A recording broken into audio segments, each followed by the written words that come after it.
یہ خواہشات انسان کو دوسرے انسانوں کے حقوق پامال کرنے کی طرف لے کے جاتی ہیں، جی وہیں پر یہ انسان کو اتنا مشغول کرتی ہیں کہ وہ اپنے رب کی محبت حاصل کرنے کی طرف توجہ نہیں دے سکتا۔ بالکل ٹھیک ہے۔ لہٰذا روزہ کا تقویٰ یہ ہے کہ روزہ ایک طرف انسان کے نفس پہ ضرب لگاتا ہے، واہ، اس کی بہیمیت کو توڑتا ہے۔ بالکل ٹھیک ہے۔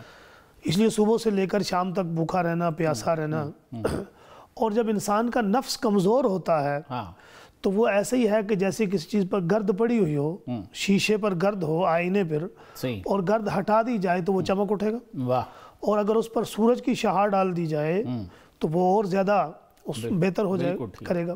تو ایسے ہی جب نفس ٹوٹتا ہے اور روح اندر سے صاف ہو کر سامنے آتا ہے۔ واہ، مفتی صاحب یہ ارشاد فرمائیے کہ قرآن میں ہے یا ایھا الذین آمنوا کتب علیکم الصیام کما کتب علی الذین من قبلکم لعلکم تتقون، کہ اے ایمان والو تم پر روزے فرض کیے گئے ہیں جس طرح تم سے پہلے لوگوں پہ فرض کیے گئے تھے، اور حکمت یہ بتائی کہ تاکہ تم پرہیزگار بن جاؤ۔ تو ہمارے ہاں تو افطاری پہ بڑے مرغن کھانے اور پکوڑے اور یہ وہ، تو ایسی افطاری ہوتی ہے کہ رمضان میں لوگوں کے وزن بڑھ جاتے ہیں، ایسے ہی ہے نا؟ جی بالکل۔ تو کیا جو روزے کی روح ہے، وہ جو پرہیزگار بننے والی ہے، وہ ہمیں حاصل ہوتی ہے؟ کیا فرماتے ہیں؟ نحمد و نصلی علی رسول الکریم، اما بعد فاعوذ باللہ من الشیطان الرجیم، بسم اللہ الرحمن الرحیم۔ یا ایھا الذین آمنوا کتب علیکم الصیام کما کتب علی الذین من قبلکم لعلکم تتقون، صدق اللہ العظیم۔ پروفیسر بہت شکریہ، آپ نے کچھ گزارش کرنے کا موقع دیا۔ ویلکم۔ رمضان المبارک بنیادی طور پر تربیت کا مہینہ ہے۔ ٹھیک۔ اب اس آیت کے اندر قرآن حکیم نے جو روزوں کا مقصد اور ہدف بیان کیا، جی، اسے تتقون کے الفاظ سے موسوم کیا۔ بالکل ٹھیک ہے۔ اب تتقون یعنی تم پرہیزگار بن جاؤ، متقی بن جاؤ، تقویٰ تمہارے اندر پیدا ہو جائے۔ ہمارے ہاں سب سے پہلی بات یہ ہے کہ تقوی کا مفہوم جو ہے وہ آج مخصوص کر لیا گیا۔ صحیح۔ کہ کچھ رسومات ہیں، جو کچھ عمل ہیں جو وہ عمل کرتا ہے جو آدمی بھی، وہ متقی کہلاتا ہے۔ ٹھیک۔ قرآن حکیم یا دین اسلام نے تقوی کو وسیع مفہوم میں استعمال کیا۔ جی۔ اب یہی تقوی کا مفہوم جب روزے سے جڑے گا تو اس کا مفہوم نماز والے تقوی یا نماز سے پیدا ہونے والے تقوی سے مختلف ہوگا۔ ٹھیک ہے۔ اب اگر روزے کا جو ہدف دیکھا جائے تو وہ بنیادی طور پر یہ ہے کہ ایک انسان کی روح اس قابل ہو جائے صحیح کہ وہ اپنے رب کی محبت کو جذب کر سکے، صحیح، اور رب کریم کی عظمت اس کے اندر پیدا ہو جائے۔ ٹھیک۔ دوسری طرف روزے کا جو بنیادی ایک مقصد ہے جی، وہ انسانی نفس کی تہذیب ہے۔ بالکل ٹھیک ہے، بالکل ٹھیک۔ اب نفس کی تہذیب کیسے ہوتی ہے؟ تو نفس انسان کا وہ خواہشات کا خوگر ہے، جی، اور خواہشات کنٹرول کرنا یہ انسان کی بنیادی انسانی ضرورت ہے۔ بالکل ٹھیک ہے، کیونکہ اگر انسان بارہا قرآن میں حکم بھی ہے، قد افلح من تزکا۔ جی۔ اب اگر انسان نفسانی خواہشات کو کنٹرول نہیں کر پاتا تو یہاں تک کہ وہ تو آہستہ آہستہ حیوانی زندگی میں داخل ہو جاتا ہے۔ خود قرآن حکیم نے کہا ہے کہ انسان جب گرتا ہے تو اولئک کالانعام، وہ جانوروں کی طرح ہوتا ہے۔ بالکل ایسے۔ لیکن چونکہ جانور اتنا نقصان نہیں کرتا بگڑنے کے بعد بھی، قرآن نے کہا بل ہم اضل، بالکل یہ تو اس سے بھی بدتر ہے۔ بالکل ایسے۔ اب نفس کی تہذیب کیا ہے کہ انسان اپنی خواہشات کو کنٹرول کرے۔ اب خواہشات میں اہم ترین خواہشات انسان کا کھانا پینا اور بہت ساری ضروریات ہیں جن میں ہمہ وقت انسان لگا رہتا ہے۔ بالکل ٹھیک ہے۔ جہاں ایک طرف یہ خواہشات انسان کو دوسرے انسانوں کے حقوق پامال کرنے کی طرف لے کے جاتی ہیں، وہیں پر یہ انسان کو اتنا مشغول کرتی ہیں کہ وہ اپنے رب کی محبت حاصل کرنے کی طرف توجہ نہیں دے سکتا۔ بالکل ٹھیک ہے۔ لہٰذا روزہ کا تقویٰ یہ ہے کہ روزہ ایک طرف انسان کے نفس پہ ضرب لگاتا ہے، واہ، اس کی بہیمیت کو اس کی توڑتا ہے۔ بالکل ٹھیک ہے۔ اس لیے صبح سے لے کر شام تک بھوکا رہنا، پیاسا رہنا، اور جب انسان کا نفس کمزور ہوتا ہے تو وہ ایسے ہی ہے کہ جیسے کسی چیز پر گرد پڑی ہوئی ہو، شیشے پر گرد ہو، آئینے پر، اور گرد ہٹا دی جائے تو وہ چمک اٹھے گا، واہ، اور اگر اس پر سورج کی شعاع ڈال دی جائے تو وہ اور زیادہ بہتر ہو جائے کرے گا۔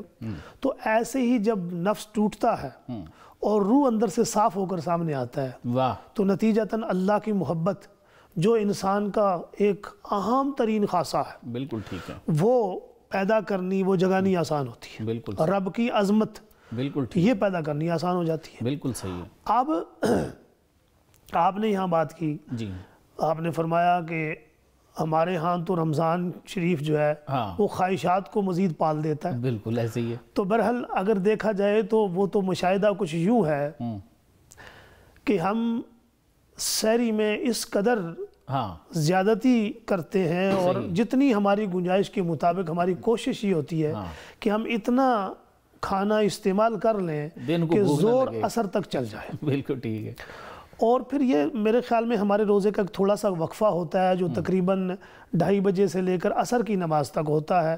اس کے بعد عصر کے بعد ہم کھانوں کی طرف مشغول، ان کو بنانا، ان کو خریدنا، اس طرف اتنے مشغول ہو جاتے ہیں کہ وہ تو شاید کھانے سے بھی اتنا نقصان نہ ہو جتنا اس کی خواہش کر کر کے ہم نقصان کر لیتے ہیں۔ صحیح، بالکل صحیح۔ اور پھر سحری افطاری میں ہم اتنا کھاتے ہیں کہ اکثر تو اپنی جگہ سے بھی اٹھنا مشکل ہو جاتا ہے لوگوں کا، ٹھیک ہے جی۔ پھر لوگ تراویح کے لیے اگر جاتے ہیں تو بڑی مشکل سے جاتے ہیں۔ اب یہ جو کیفیت ہے، اب روزے کے بارے میں نبی پاک صلی اللہ علیہ وسلم نے بطور تربیت کے فرمایا کہ ھذا ھو شہر المواسات، یہ ہمدردیوں کا مہینہ ہے۔ اب ہمدردی کیا ہے کہ جب بھوک لگے گی تو احساس ہوگا کہ بھوک کیا چیز ہوتی ہے، اور ایک بھوک اختیاری ہے، ہم نے خود اللہ کے حکم سے اختیار کیا، اور ایک مجبور انسان بھوکا جسے کھانا مل نہیں رہا، اس کی بھوک اور بھوک کے ساتھ جو بیچارگی ہے اس کا کیا عالم ہوگا۔ تو جب یہ احساس پیدا ہوگا تو اس کے نتیجے میں ہمارے اندر دوسروں کی مدد کا جذبہ پیدا ہوگا۔ بالکل ٹھیک۔ اب آپ والی بات ہے کہ اگر ہم نے کھانے پر بھی اتنا زیادہ محنت اور اتنا تہیہ کر لیا کہ پیٹ رمضان میں کبھی خالی نہیں ہوا تو کسی کی بھوک کا کیا احساس ہوگا۔ بلکہ پھر لوگ عام طور پر کہتے ہیں جی رمضان میں تو بڑا مزہ آتا ہے، صحیح، کیونکہ تھوڑا سا ٹائم مل جاتا ہے، ذرا بھوک محسوس ہوتی ہے تو کھانا اچھا لگتا ہے۔ بالکل صحیح ہے۔ تو رمضان المبارک کھانا اچھا بھی لگتا ہے اور کھانا اچھا بھی ملتا ہے، اچھا بھی ملتا ہے، ٹھیک ہے۔ تو بنیادی طور پر تربیت کا مہینہ ہے، بالکل ٹھیک۔ اس لیے اگر رمضان المبارک گزارنے کے بعد ہمارے اندر کوئی تبدیلی پیدا نہیں ہوئی، بالکل صحیح، ہمدردی پیدا نہیں ہوئی، خواہشات پہ کنٹرول پیدا نہیں ہوا، اللہ کی طرف رجوع پیدا نہیں ہوا، تو یہ ایک المیہ ہے۔ یہی وجہ ہے کہ رمضان المبارک کے حوالے سے جو حدیث جو ہے وہ نبی پاک صلی اللہ علیہ وسلم نے ارشاد فرمائی اور بہت زیادہ وہ رمضان شریف میں سنائی جاتی ہے کہ من صام رمضان ایمانا و احتسابا غفر له ما تقدم من ذنبه۔ بالکل ایسا۔ اب اس میں ایک لفظ ہے کہ من صام رمضان ایمانا و احتسابا، واہ واہ، کہ ایمان کا مطلب ہی ہے۔ اب دیکھیں نا، مسلمان نے تو روزہ رکھا تو جو ایمان کلمے والا وہ تو پہلے سے اس کے پاس ہے، یہ کون سا ایمان ہے؟ اس ایمان سے مراد یہی ہے کہ اللہ کی محبت پیدا کر لی ہے اس نے، واہ واہ، بالکل، اللہ کی عظمت پیدا ہو گئی ہے، بالکل ٹھیک ہے۔ اور یہ پیدا ہونے کے بعد احتساب، جیسا وہ رمضان سے پہلے تھا ویسا ہی ہے، یا اس نے اپنا پورا مہینہ اپنا احتساب کیا ہے کہ میرے اندر خواہش کی کمی ہوئی، لوگوں کی مدد کا جذبہ میرے اندر پیدا ہوا، اللہ کی طرف رجوع ہوا، یہ کرتے ہوئے گزارے گا تو پچھلے گناہ معاف ہوں گے۔ تو اس لیے اگر اس کو ہم جو ہے مختصر کریں یا اس کا خلاصہ نکالیں تو رمضان المبارک فرد کے لیے بھی اور پورے اجتماع کے لیے صحیح وہ تربیت کا مہینہ ہے، اور پھر ہر انسان کی تربیت بھی اس کے لیول کی ہوگی، بالکل ٹھیک۔ ایک عام انسان ہے تو اس کی تربیت یہ ہے، ایک گھر میں رہنے والی خاتون ہے تو اس کی تربیت یہ ہے کہ اسے پڑوس میں کوئی بھوکا پریشان ہو تو اس کے اندر جذبہ پیدا ہو جائے کہ وہ اس کی مدد کرے، اور ایک ملک کا حکمران ہے تو اس کے اندر یہ جذبہ پیدا ہو کہ پوری قوم جس مشکل میں گرفتار ہے تو اس مشکل سے نکالنے کے لیے وہ ایک نیک جذبے اور نیک عزم کے ساتھ رمضان المبارک کے بعد وہ اٹھے،